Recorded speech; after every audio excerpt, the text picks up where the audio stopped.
Sorrows of Anne Frank. I can shake off everything as I write. My sorrows disappear, my courage is reborn. Anne Frank. Today we sit and watch in horror the slaughter of the innocent children. Today we sit and watch in horror as children of Israel and Palestine are kidnapped, bombed, and sent to their early grave, all in the name of conflict. Let us remember Anne Frank, a child victim of the Holocaust. I can shake off everything as I write.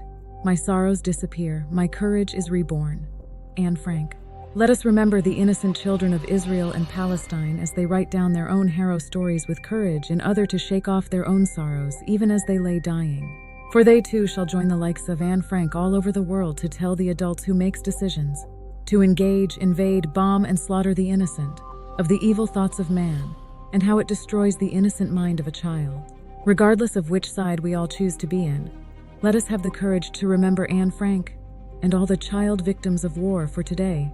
In this modern period we all live in, they too buckle down to take cover from the weapons of destruction created by the adults in their midst. War is hell, for at the end there is no winner. War is hell, for at the end innocent children die. War is hell, for at the end it does not matter who started the war. Children suffer and die. I can shake off everything as I write. My sorrows disappear, my courage is reborn. Anne Frank. Yes, the little Anne Franks of Israel and Palestine can also shake off the hell they are living through today. For as they write, their sorrows disappear and their courages are reborn.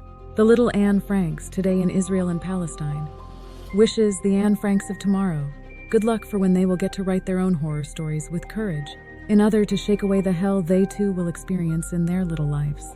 I can shake off everything as I write. My sorrows disappear. My courage is reborn. Anne Frank. Let us pause and remember the Anne Franks of Israel and Palestine, as they too huddle down in their bunkers with their little diaries and pen. Yes, with their diaries and pen, they are telling people all over the world the hell they are living through in their homelands. Yes, the sorrows of Anne Frank. Let us give peace a chance for the sake of all the little Anne Franks, both in Israel, Palestine, and all over the world. Maggie's Poetry Corner. Please like, share, comment, and subscribe.